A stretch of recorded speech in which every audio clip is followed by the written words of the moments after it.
ಬಂಗಾಳ ಕೊಲ್ಲಿಯಲ್ಲಿ ಎದ್ದಿರುವಂತಹ ಮೋಂತಾ ಚಂಡಮಾರುತ 8 ರಾಜ್ಯಗಳಲ್ಲಿ ಆರ್ಭಟಿಸ್ತಾ ಇದೆ. ಆಂಧ್ರಪ್ರದೇಶ, ಒಡಿಶಾದಲ್ಲಂತೂ ಈಗಾಗಲೇ ಸಾವಿರಾರು ಜನರ ಬದುಕನ್ನ ಬೀದಿ ಪಾಲು ಮಾಡಿದೆ.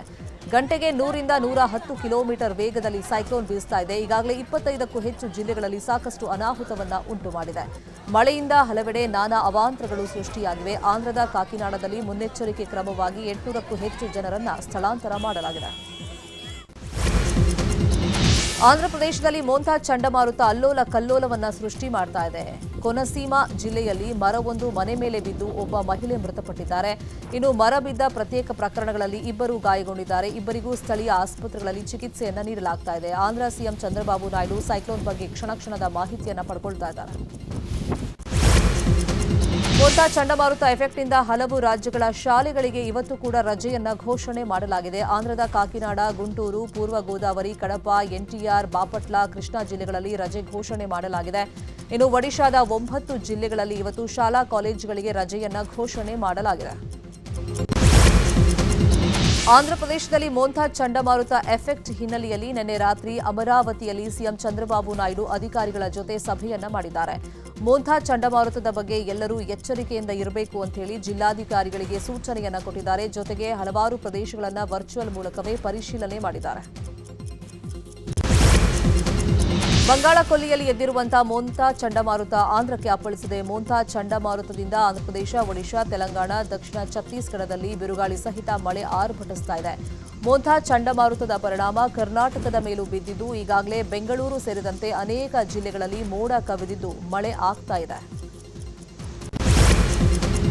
ಚಿಕ್ಕಬಳ್ಳಾಪುರದಲ್ಲಿ ಸುರಿದಂತಹ ಭಾರೀ ಮಳೆಗೆ ಅಪಾರ ಪ್ರಮಾಣದ ಬೆಳೆ ನಾಶವಾಗಿದೆ. ಹಾನಿಗೆ ಒಳಗಾದ ಪ್ರದೇಶಗಳಿಗೆ ಸಂಸದ ಡಾಕ್ಟರ್ ಕೆ ಸುಧಾಕರ್ ಭೇಟಿ ನೀಡಿ ಪರಿಶೀಲನೆಯನ್ನ ಮಾಡಿದ್ದಾರೆ.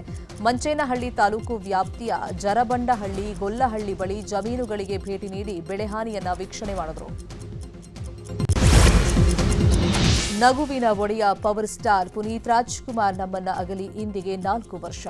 4ನೇ ವರ್ಷದ ಪುಣ್ಯ ಸ್ಮರಣೆಗೆ ರಾಜ್ಯದ ಮೂಲೆ ಮೂಲೆಗಳಿಂದ ಅಪ್ಪು ಅಭಿಮಾನಿಗಳು ಕಂಠೀರವ ಸ್ಟುಡಿಯೋದತ್ತ ಬರ್ತಾ ಇದ್ದಾರೆ.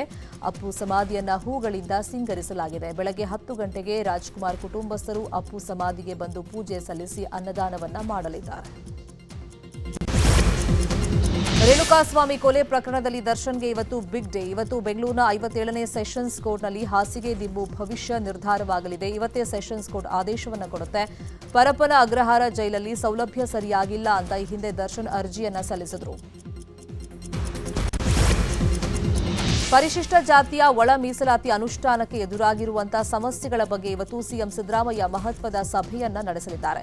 ವಿಧಾನಸೌಧದ ಸಮಿತಿ ಕೊಠಡಿಯಲ್ಲಿ ಇವತ್ತು ಮಧ್ಯಾಹ್ನ 1 ಗಂಟೆಗೆ ಸಭೆ ನಡೆಯಲಿದೆ. ಸಮಾಜ ಕಲ್ಯಾಣ ಇಲಾಖೆ ಸಚಿವರು ಮತ್ತು ಅಧಿಕಾರಿಗಳು ಸೇರಿದಂತೆ ಇತರೆ ದಲಿತ ಸಚಿವರು ಸಭೆಯಲ್ಲಿ ಪಾಲ್ಗೊಳ್ಳುತ್ತಾರೆ.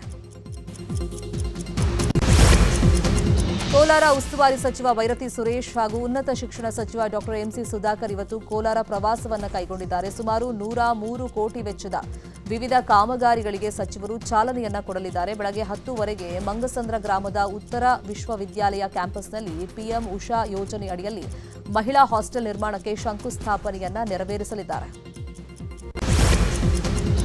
ಇವತ್ತು ಬೆಂಗಳೂರು ದಕ್ಷಿಣ ಜಿಲ್ಲೆಯ ಉಸ್ತುವಾರಿ ಸಚಿವ ರಾಮಲಿಂಗಾರೆಡ್ಡಿ ಪಂಚಾಯತ್ ಭವನದಲ್ಲಿ ಕೆಡಿಪಿ ಸಭೆಯನ್ನ ನಡೆಸಲಿದ್ದಾರೆ. ಸರ್ಕಾರದ ಅನುದಾನ ಯಾವ ರೀತಿ ಬಳಕೆಯಾಗಿದೆ ಹಾಗೂ ಕಾರ್ಯಕ್ರಮಗಳ ಅನುಷ್ಠಾನ ಯಾವ ರೀತಿ ಆಗಿದೆ ಅನ್ನೋದರ ಬಗ್ಗೆ ಮಾಹಿತಿಯನ್ನ ಪಡೆಯಲಿದ್ದಾರೆ. ಸಭೆಯಲ್ಲಿ ಜಿಲ್ಲಾ ಮಟ್ಟದ ಅಧಿಕಾರಿಗಳ ಜೊತೆ ಶಾಸಕರು ಪಾಲ್ಗೊಳ್ಳುತ್ತಾರೆ. ಭಾರತೀಯ ಸಶಸ್ತ್ರ ಪಡೆಗಳ ಸುಪ್ರೀಂ ಕಮಾಂಡರ್ ಆಗಿರುವಂತಹ ರಾಷ್ಟ್ರಪತಿ ದ್ರೌಪದಿ ಮುರ್ಮು ಇವತ್ತು ರಫೇಲ್ ಫೈಟರ್ ಜೆಟ್ನಲ್ಲಿ ಹಾರಾಟವನ್ನ ನಡೆಸಲಿದ್ದಾರೆ. ಹರಿಯಾಣದ ಅಂಬಾಲಾ ಏರ್ಬೇಸ್ಗೆ ಇವತ್ತು ತೆರಳಿ ಅಲ್ಲಿ ರಫೇಲ್ ಫೈಟರ್ ಜೆಟ್ನಲ್ಲಿ ಹಾರಾಟವನ್ನ ನಡೆಸಲಿದ್ದಾರೆ. ಈ ಮೂಲಕ ಮೊದಲ ಬಾರಿಗೆ ರಫೇಲ್ ಏರಿದ ರಾಷ್ಟ್ರಪತಿ ಅನ್ನೋ ಹೆಗ್ಗಳಿಕೆಗೆ ಪಾತ್ರರಾಗಲಿದ್ದಾರೆ. ಕಾಂಗ್ರೆಸ್ ಅಲ್ಲಿ ಕುರ್ಚಿ ಫೈಟ್ ಮಧ್ಯೆ ರಾಜ್ಯಕ್ಕೆ ರಾಹುಲ್ ಗಾಂಧಿ ಆಗಮಿಸ್ತಾ ಇದ್ದಾರೆ. ನವೆಂಬರ್ 20ನೇ ತಾರೀಕು ರಾಹುಲ್ ಗಾಂಧಿ ರಾಜ್ಯಕ್ಕೆ ಆಗಮಿಸ್ತಾ ಇದ್ದು ಆನ್ಲೈನ್ ಮೂಲಕ 100 ಜಿಲ್ಲಾ ಮತ್ತು ಬ್ಲಾಕ್ ಕಾಂಗ್ರೆಸ್ ಕಚೇರಿಗಳಿಗೆ ಶಂಕುಸ್ಥಾಪನೆಯನ್ನ ನೆರವೇರಿಸಲಿದ್ದಾರೆ. ಬೆಂಗಳೂರಿನ ರೇಸ್ ಕೋರ್ಸ್ ರಸ್ತೆ ಬಳಿ 2.5 ಎಕರೆ ಅತ್ಯಾಧುನಿಕ ವಾಣಿಜ್ಯ ಕಚೇರಿಗೂ ಅವತ್ತೇ ಶಂಕುಸ್ಥಾಪನೆ ಆಗಲಿದೆ. ಕೋಲಾರದಲ್ಲಿ 10 ಟ್ರ್ಯಾಕ್ಟರ್ ಕಳ್ಳತನ ಮಾಡಿದ ಖದೀಮನನ್ನ ಬಂಧಿಸಲಾಗಿದೆ. ಪುರುಷೋತ್ತಮ್ ರೆಡ್ಡಿ ಬಂಧಿತ ಆರೋಪಿ. ಈತ ಮುಜಾಹಿದ್ ಅನ್ನೋರ ಬಳಿಯಲ್ಲಿ ಟ್ರ್ಯಾಕ್ಟರ್ನ ಬಾಡಿಗೆಗೆ ಪಡೆದು ಹಣ ನೀಡದೆ ವಂಚಿಸಿದ್ದ. ಈ ಬಗ್ಗೆ ದೂರು ದಾಖಲಾಗಿತ್ತು. ಸದ್ಯ ಆರೋಪಿಯನ್ನ ರಾಯಲ್ಪಾಡು ಪೊಲೀಸರು ಬಂಧಿಸಿ ವಿಚಾರಣೆಯನ್ನು ನಡೆಸಿದ್ದು ಸರಣಿ ಟ್ರ್ಯಾಕ್ಟರ್ ಕಳ್ಳತನ ಮಾಡಿರುವುದು ಬೆಳಕಿಗೆ ಬಂದಿದೆ. ಮೈಸೂರಿನಲ್ಲಿ ಹುಲಿ ಹಾವಳಿ ಹೆಚ್ಚಾಗಿದೆ. ಸರಗೂರು ತಾಲೂಕಿನ ಹುನಗನಹಳ್ಳಿ ಗ್ರಾಮದ ಬಂಡೆ ಮೇಲೆ ಹುಲಿ ಕಾಣಿಸಿಕೊಂಡಿದೆ. ಹುಲಿ ಕಾಣಿಸಿಕೊಂಡ ಹಿನ್ನೆಲೆಯಲ್ಲಿ ತೋಟ ಹೊಲಗಳಿಗೆ ಹೋಗುವುದಕ್ಕೆ ಜನರು ಹೆದರುವಂತಾಗಿದೆ. ಹುಲಿ ಸೆರೆ ಹಿಡಿಯುವಂತೆ ಅರಣ್ಯ ಸಿಬ್ಬಂದಿಗೆ ಗ್ರಾಮಸ್ಥರು ಒತ್ತಾಯವನ್ನ ಮಾಡಿದ್ದಾರೆ. ಚಿಕ್ಕಮಗಳೂರಿನ ಮಾಗಡಿ ಕೆರೆಯಲ್ಲಿ ಕಾರ್ ಪಲ್ಟಿಯಾಗಿದೆ. ಬೇಲೂರಿನಲ್ಲಿ ಮದುವೆ ಮುಗಿಸಿ ಜಗದೀಶ್ ಅನ್ನೋರು ಕಾರಲ್ಲಿ ಹರಿಹರಕ್ಕೆ ತೆರಳುತ್ತಾ ಇದ್ರು. ಈ ವೇಳೆ ಕಾರ್ ಕೆರೆಗೆ ಬಿದ್ದಿದೆ. ಕಾರ್ನ ಬಾಗಿಲು ತೆರೆದು ಚಾಲಕ ಜಗದೀಶ್ ಹೊರಗಡೆ ಬಂದಿದ್ದಾರೆ. ಆದರೆ ಕಾರ್ನಲ್ಲಿದ್ದ 50 ಲಕ್ಷ ಮೌಲ್ಯದ ಚಿನ್ನದ ಬ್ಯಾಗ್ ಕೆರೆಗೆ ಬಿದ್ದಿದೆ. ಈ ವೇಳೆ ಮುಳುಗು ತಜ್ಞ ಈಶ್ವರ್ ಮಲ್ಪೆ ಚಿನ್ನದ ಬ್ಯಾಗ್ ಅನ್ನು ಪತ್ತೆ ಹಚ್ಚಿ ಮಾಲೀಕರಿಗೆ ಕೊಟ್ಟಿದ್ದಾರೆ. ಕೇಂದ್ರ ಸರ್ಕಾರಿ ನೌಕರರಿಗೆ ಕೇಂದ್ರ ಸರ್ಕಾರ ಸಿಹಿ ಸುದ್ದಿಯನ್ನು ಕೊಟ್ಟಿದೆ. 8ನೇ ವೇತನ ಆಯೋಗದ ನಿಯಮಾವಳಿಗಳಿಗೆ ಪ್ರಧಾನಿ ಮೋದಿ ನೇತೃತ್ವದ ಕೇಂದ್ರ ಸಚಿವ ಸಂಪುಟ ಅನುಮೋದನೆಯನ್ನ ಕೊಟ್ಟಿದೆ. ಈ ನಿರ್ಧಾರದಿಂದ 50 ಲಕ್ಷ ಕೇಂದ್ರ ಸರ್ಕಾರಿ ನೌಕರರು ಮತ್ತು 69 ಲಕ್ಷ ಪಿಂಚಣಿದಾರರ ವೇತನ ಭತ್ಯೆಗಳ ಮೇಲೆ ಪರಿಣಾಮ ಬೀರಲಿದೆ. ಹಮಾಸ್ ಬಂಡುಕೋರರು ಕದನ ವಿರಾಮ ಉಲ್ಲಂಘಿಸಿದ್ದಾರೆ ಅಂತ ಆರೋಪಿಸಿ ಇಸ್ರೇಲ್ ಪ್ರಧಾನಿ ಬೆಂಜಮಿನ್ ನೆತನ್ಯಾಹು ಗಾಜಾ ಪಟ್ಟಿ ಮೇಲೆ ಪ್ರಬಲ ದಾಳಿಗೆ ಸೂಚಿಸಿದ್ದಾರೆ. ಈ ಬೆನ್ನಲ್ಲೇ ಇಸ್ರೇಲ್ ಪಡೆಗಳು ಗಾಜಾ ಪಟ್ಟಿ ಮೇಲೆ ಪ್ರಬಲ ದಾಳಿಯನ್ನ ಮಾಡಿವೆ. ಇಸ್ರೇಲ್ ದಾಳಿಯಲ್ಲಿ ಸುಮಾರು 30 ಮಂದಿ ಸಾವನ್ನಪ್ಪಿದ್ದಾರೆ. ಏಕದಿನ ಸರಣಿ ಮುಕ್ತಾಯದ ನಂತರ ಇವತ್ತು ಭಾರತ ಹಾಗೂ ಆಸ್ಟ್ರೇಲಿಯಾ ತಂಡಗಳು ಟಿ20 ಸರಣಿಯಲ್ಲಿ ಮುಖಾಮುಖಿಯಾಗ್ತಾ ಇವೆ. ಆಸ್ಟ್ರೇಲಿಯಾದ ಕ್ಯಾನ್ಬೆರಾದ ಮನುಕಾ ಓವೆಲ್ನಲ್ಲಿ ಟಿ20 ಪಂದ್ಯ ನಡೆಯಲಿದೆ. ಆಸ್ಟ್ರೇಲಿಯಾದಲ್ಲಿ ಮೊದಲ ಬಾರಿಗೆ ಸೂರ್ಯಕುಮಾರ್ ಯಾದವ್ ಭಾರತ ತಂಡವನ್ನ ಮುನ್ನಡೆಸ್ತಾ ಇದ್ದಾರೆ. ರಾಜ್ಯದಲ್ಲಿ ಸೆಪ್ಟೆಂಬರ್ ಕ್ರಾಂತಿ ಮುಗಿದೋಯ್ತು. ಅಕ್ಟೋಬರ್ ಕ್ರಾಂತಿ ಇನ್ನೇನು ಮುಗಿತಾ ಬಂತು. ಈಗ ನವೆಂಬರ್ ಕ್ರಾಂತಿ ಶುರುವಾಗಿದೆ. ಅಧಿಕಾರ ಹಂಚಿಕೆಯ ಗೊಂದಲಗಳ ಬಗ್ಗೆ ಸಿಎಂ ಸಿದ್ದರಾಮಯ್ಯ ಹೇಳಿರುವಂತಹ ಮಾತುಗಳು 10 ಲೆಕ್ಕಾಚಾರಗಳನ್ನು ಹುಟ್ಟುಹಾಕಿದೆ. ಇದು ಸಾಮಾನ್ಯವಾಗಿ ವಿರೋಧಿ ಬಣದ ನಿದ್ದೆಗೆಡಿಸಿದೆ. ಈ ಮಧ್ಯೆ ನವೆಂಬರ್ 20ನೇ ತಾರೀಕು ರಾಜ್ಯಕ್ಕೆ ರಾಹುಲ್ ಗಾಂಧಿ ಬರ್ತಾ ಇರೋದು ಕೈಪಾಳ್ಯದಲ್ಲಿ ಕುತೂಹಲವನ್ನ ಮೂಡಿಸಿದೆ.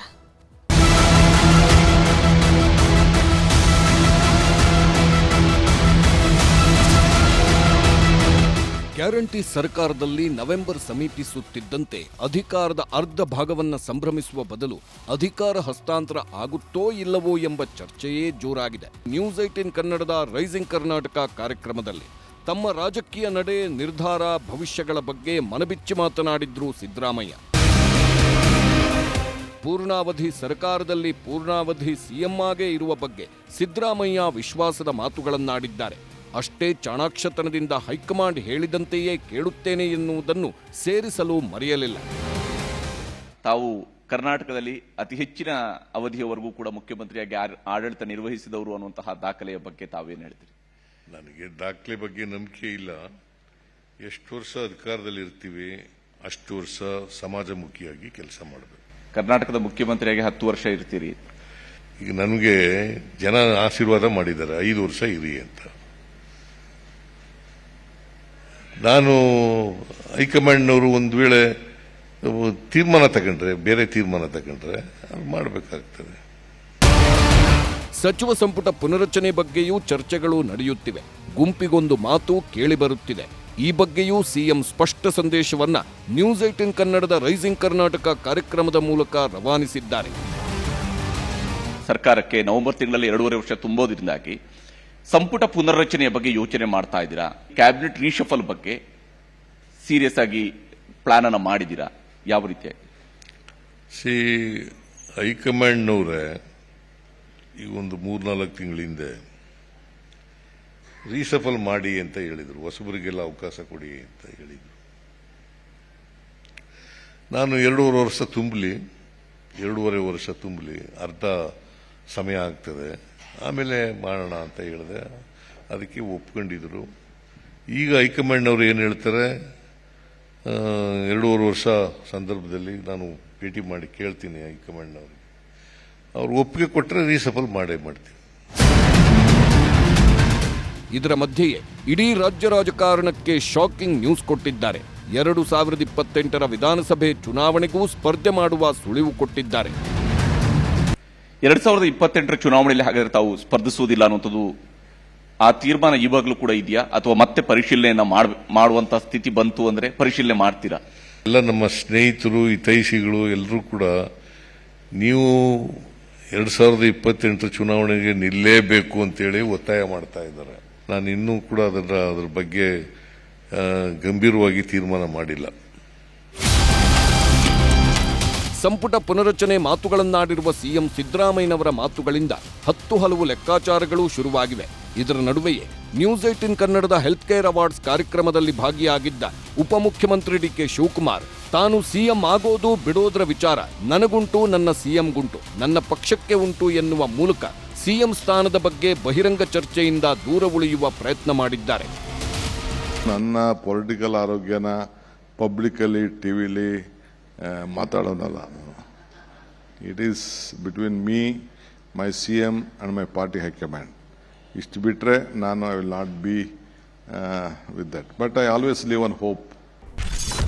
5 ವರ್ಷ Siddu CM, DKShi DCM. High command ನಿರ್ಧಾರ ಆಗಿದೆ, ಹಾಗೇ ಇರುತ್ತೆ. ಈ ಎಲ್ಲ ಬೆಳವಣಿಗೆಗಳ ಮಧ್ಯೆಯೇ ಆಹಾರ ಸಚಿವ ಕೆಎಚ್ ಮುನಿಯಪ್ಪ ಹೊಸ ಬಾಂಬ್ ಹಾಕಿದ್ದಾರೆ. ಸಿದ್ದರಾಮಯ್ಯ ಸಿಎಂ, ಉಪಮುಖ್ಯಮಂತ್ರಿ ಡಿಕೆ ಶಿವಕುಮಾರ್ ಇದ್ದಾರೆ, ಎಲ್ಲರೂ ಹಾಗೇ ಮುಂದುವರಿತಾರೆ ಅಂದ್ರು. ಈಗ ಸಿದ್ದರಾಮಯ್ಯನವರು ಮುಖ್ಯಮಂತ್ರಿಯಾಗಿ ಮುಂದುವರಿತಾರೆ. ಪ್ರದೇಶ ಕಾಂಗ್ರೆಸ್ ಸಮಿತಿ ಅಧ್ಯಕ್ಷರು, ಉಪಮುಖ್ಯಮಂತ್ರಿಗಳು ಅವರು ಕೂಡ ಮುಂದುವರಿತಾರೆ. ಈ ವಿಷಯ ಹೈಕಮಾಂಡು ಅಧ್ಯಕ್ಷರು ಮುಖ್ಯಮಂತ್ರಿಗಳ ಜೊತೆಯಲ್ಲಿ ಚರ್ಚೆ ಮಾಡಿ ತೀರ್ಮಾನ ತಗೊಳ್ತಾರೆ. Bureau report, news 18. ದೇಶದ 8 ರಾಜ್ಯಗಳಲ್ಲಿ ಮೋಂಥಾ ಚಂಡಮಾರುತದ ಅಬ್ಬರ ಇದೆ. ಆಂಧ್ರ, ತಮಿಳುನಾಡು, ಒಡಿಶಾ, ಕರ್ನಾಟಕದಲ್ಲಿ ಭಾರೀ ಆರ್ಭಟ ಇದೆ ಈ ಸೈಕ್ಲೋನ್ನಿಂದಾಗಿ. ಗಂಟೆಗೆ 100ರಿಂದ 110 ಕಿಲೋಮೀಟರ್ ವೇಗದಲ್ಲಿ ಸೈಕ್ಲೋನ್ನ ಆರ್ಭಟ ಇದೆ. ಆಂಧ್ರ, ಒಡಿಶಾ, ತಮಿಳುನಾಡು, ಕರ್ನಾಟಕದಲ್ಲಿ ಆರ್ಭಟ ಇದೆ. ಆ ಸೈಕ್ಲೋನ್ನ ಎಫೆಕ್ಟ್ ತೀವ್ರ ರೀತಿಯಲ್ಲಿ ತಟ್ತಾ ಇದೆ. ಆಂಧ್ರ, ಒಡಿಶಾದ 25 ಜಿಲ್ಲೆಗಳಲ್ಲಿ ಅನಾಹುತ ಸಂಭವಿಸಿದೆ. ಮುನ್ನೆಚ್ಚರಿಕೆ ಕ್ರಮಗಳನ್ನು ಆಯಾ ಜಿಲ್ಲಾಡಳಿತ ಆ ಭಾಗದಲ್ಲಿ ಕೈಗೊಂಡಿದೆ, ಇಲ್ಲ ಅಂತಲ್ಲ. ಆಂಧ್ರ ಕೋನಸೀಮಾದಲ್ಲಿ ಮರ ಬಿದ್ದಿದೆ. ಸೈಕ್ಲೋನ್ನ ಎಫೆಕ್ಟ್ನಿಂದಾಗಿ ಭಾರೀ ಗಾಳಿ ಮಳೆ ಆಗ್ತಾ ಇರೋದ್ರಿಂದ ಪರಿಣಾಮ ಮಹಿಳೆ ಸಾವನ್ನಪ್ಪಿದ್ದಾರೆ. ಆಂಧ್ರದ ಕಾಕಿನಾಡದಲ್ಲಿ ಸುಮಾರು 1,000 ಜನರನ್ನ ಸ್ಥಳಾಂತರ ಮಾಡಲಾಗಿದೆ ಸುರಕ್ಷಿತ ಸ್ಥಳಗಳಿಗೆ. ಆಂಧ್ರ, ಒಡಿಶಾದಲ್ಲಿ 2 ದಿನ ಶಾಲೆ, ಅಂಗನವಾಡಿಗಳಿಗೆ ರಜೆ ಘೋಷಣೆಯಾಗಿದೆ. 4 ರಾಜ್ಯಗಳ ಕರಾವಳಿ ಭಾಗದಲ್ಲಿ ಎನ್ಡಿಆರ್ಎಫ್ ಟೀಮ್ ಬೀಡು ಬಿಟ್ಟಿದೆ. ಆಂಧ್ರ, ಒಡಿಶಾ ಸಿಎಂಗಳಿಂದ ಡಿಸಿಗಳ ಸಭೆ ನಿರಂತರವಾಗಿ ಆಗ್ತಾ ಇದೆ. ಕ್ಷಣಕ್ಷಣದ ಮಾಹಿತಿಯನ್ನ ಆಯಾ ರಾಜ್ಯಗಳಲ್ಲಿ ಮುಖ್ಯಮಂತ್ರಿಗಳು ಪಡ್ಕೊಳ್ತಾರೆ ಇದ್ದಾರೆ. ಇನ್ನು ಸೈಕ್ಲೋನ್ ಎದುರಿಸಲು ಮುಂಜಾಗ್ರತಾ ಕ್ರಮದ ಬಗ್ಗೆ ಚರ್ಚೆಯಾಗಿದೆ. ಆಂಧ್ರದ ನೆಲ್ಲೂರು ಜಿಲ್ಲೆಯ ಸುತ್ತಮುತ್ತಲೂ ಭಾರೀ ಮಳೆ ಆಗ್ತಾ ಇದೆ. ಒಡಿಶಾದ 8 ಜಿಲ್ಲೆಗಳಲ್ಲಿ ಭಾರೀ ಮಳೆಯಾಗಿದೆ. ರಾಜಸ್ಥಾನದ ಸ್ವಲ್ಪ ಭಾಗಕ್ಕೂ ಕೂಡ ಎಫೆಕ್ಟ್ ತಟ್ಟಿದೆ. ನಿನ್ನೆ ರಾತ್ರಿ ಅಮರಾವತಿಯಲ್ಲಿ ಸಿಎಂ ಅಧಿಕಾರಿಗಳ ಜೊತೆ ಸಭೆಯನ್ನ ಮಾಡಿದ್ದಾರೆ. ಇನ್ನು ಕರ್ನಾಟಕ ಕೂಡ ಸೈಕ್ಲೋನ್ನ ಎಫೆಕ್ಟ್ ತಟ್ಟಿದೆ. 4 ದಿನಗಳ ಕಾಲ ಚಂಡಮಾರುತದ ಪರಿಣಾಮ ಇಲ್ಲಿರುತ್ತೆ, ಅಂದ್ರೆ ನಮ್ಮ ರಾಜ್ಯದಲ್ಲಿರುತ್ತೆ. ಉತ್ತರದ ಜಿಲ್ಲೆಗಳಲ್ಲಿ ಬಿರುಗಾಳಿ ಸಹಿತ ಮಳೆ ಆಗುವಂತ ಸಾಧ್ಯತೆ ಇದೆ ಅಂತ ಹೇಳಿ ಹವಾಮಾನ ಇಲಾಖೆ ಮುನ್ಸೂಚನೆಯನ್ನ ಕೊಟ್ಟಿದೆ. ಒಟ್ಟು 4 ದಿನ ಕರ್ನಾಟಕದಲ್ಲಿ ಮೋಂಥಾ ಸೈಕ್ಲೋನ್ನ ಎಫೆಕ್ಟ್ ಇರುತ್ತೆ ಅಂತ ಹೇಳಿ ಮುನ್ಸೂಚನೆ ಸಿಕ್ಕಿದೆ. ಇನ್ನು ಬೆಂಗಳೂರಲ್ಲಿ ಹಗುರ ಮಳೆಯ ಮುನ್ಸೂಚನೆಯನ್ನ ನೀಡಲಾಗಿದೆ. 4 ದಿನ ಸ್ವಲ್ಪ ಮಳೆ ಬೆಂಗಳೂರಲ್ಲಿ ಬೀಳುತ್ತೆ ಅಂತ ಹೇಳಿ ಹವಾಮಾನ ಇಲಾಖೆ ಮುನ್ಸೂಚನೆಯನ್ನ ಕೊಟ್ಟಿದೆ. ಇನ್ನು ಈ ಬಗ್ಗೆ ಹವಾಮಾನ ತಜ್ಞ ಸಿಎಸ್ ಪಾಟೀಲ್ ಅವರು ಮಾಹಿತಿಯನ್ನ ಕೊಟ್ಟಿದ್ದಾರೆ, ಒಂದಿಷ್ಟು ಎಚ್ಚರಿಕೆಯನ್ನ ಕೊಟ್ಟಿದ್ದಾರೆ.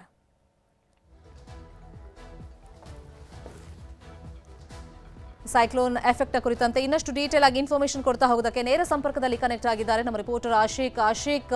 ಅಂದ್ರೆ ಈ ವರ್ಷ ನಾವು ನೋಡ್ದಂಗೆ ಅಕಾಲಿಕ ಮಳೆನೇ ಜಾಸ್ತಿ ಆಗ್ತಾ ಇದೆ. ಅದರಲ್ಲಿ ಈಗ ಸೈಕ್ಲೋನ್ನ ಎಫೆಕ್ಟ್ ಬೆಂಗಳೂರು ಮತ್ತೆ ನಮ್ಮ ರಾಜ್ಯದಲ್ಲಿ ಯಾವ ತರ ಎಫೆಕ್ಟ್ ಇರುತ್ತೆ, ಎಷ್ಟು ದಿನ ಇರುತ್ತೆ ಅಂತ ಹೇಳಿ ಹವಾಮಾನ ಇಲಾಖೆ ಮುನ್ಸೂಚನೆ ಕೊಟ್ಟಿದೆ. ಶರ್ಮಿತಾ, ಮುಂದಿನ 4 ಅಥವಾ ಅದಕ್ಕಿಂತಲೂ ಒಂದು 2 ದಿನ ಜಾಸ್ತಿ, ಒಂದು 5-6 ದಿನಗಳ ಕಾಲ ಬೆಂಗಳೂರು ಸೇರಿದಂತೆ ಅದರಲ್ಲೂ ಮುಖ್ಯವಾಗಿ ರಾಜ್ಯದ ಉತ್ತರ ಕರ್ನಾಟಕ ಜಿಲ್ಲೆಗಳಲ್ಲಿರುವಂತಹ ಪ್ರದೇಶಗಳಲ್ಲಿ ಈ ಮೋಂಥಾ ಅನ್ನುವಂಥ ಒಂದು ಸೈಕ್ಲೋನ್ನ ಎಫೆಕ್ಟ್ ಇರುತ್ತೆ ಅನ್ನುವಂಥದ್ದನ್ನು ಇದೀಗ ಭಾರತೀಯ ಹವಾಮಾನ ಇಲಾಖೆ ಸ್ಪಷ್ಟಪಡಿಸಿರುವಂಥದ್ದು. ಮುಖ್ಯವಾಗಿ ದೇಶದ 4 ಕರಾವಳಿ ಬಂಗಾಳಕೊಲ್ಲಿ ಆ ಭಾಗದಲ್ಲಿರುವಂತಹ 4 ಕರಾವಳಿ ಜಿಲ್ಲೆಯ ರಾಜ್ಯಗಳಲ್ಲಿ ಮೋಂಥಾ ಸೈಕ್ಲೋನ್ ಇದಕ್ಕೆ ಬಹಳ ದೊಡ್ಡ ಪ್ರಮಾಣದಲ್ಲಿ ಎಫೆಕ್ಟ್ ಕೊಡ್ತಾ ಇರುವಂಥದ್ದು. ಅದರಲ್ಲೂ ಮುಖ್ಯವಾಗಿ ಆಂಧ್ರ ಪ್ರದೇಶದ ಕಡಲ ತೀರದಲ್ಲಿ ಈಗಾಗಲೇ ಸಾವು ನೋವುಗಳು ಉಂಟಾಗ್ತಾ ಇದೆ. ಗಂಟೆಗೆ 80ರಿಂದ 120 ಕಿಲೋಮೀಟರ್ ವೇಗದಲ್ಲಿ ಬಿರುಗಾಳಿ ಬೀಸ್ತಾ ಇರುವಂಥದ್ದು. ಹೀಗಾಗಿ ಅಲ್ಲೆಲ್ಲವೂ ಕೂಡ ಜನಜೀವನ ಅಸ್ತವ್ಯಸ್ತಗೊಂಡಿರುವಂಥದ್ದು. ಈ ಹಿನ್ನೆಲೆಯಲ್ಲಿ ನಮ್ಮ ಕರ್ನಾಟಕದ ಉತ್ತರ ಕರ್ನಾಟಕದ ಬೀದರ್ನಿಂದ ಹಿಡಿದು ನಮಗೆ ಹಾವೇರಿವರೆಗೂ ಕೂಡ ಇರುವಂತಹ ಸುಮಾರು 12ರಿಂದ 13 ಜಿಲ್ಲೆಗಳಲ್ಲಿ ಇದೀಗ ಯೆಲ್ಲೋ ಅಲರ್ಟ್ ನ ಮುಂದಿನ 3-4 ದಿನಗಳ ಕಾಲದ ಅವಧಿಗೆ ಭಾರತೀಯ ಹವಾಮಾನ ಇಲಾಖೆ ಘೋಷಣೆ ಮಾಡಿರುವಂಥದ್ದು. ಈ ಭಾಗದಲ್ಲಿ ಅತಿ ಹೆಚ್ಚು ಹೆಚ್ಚು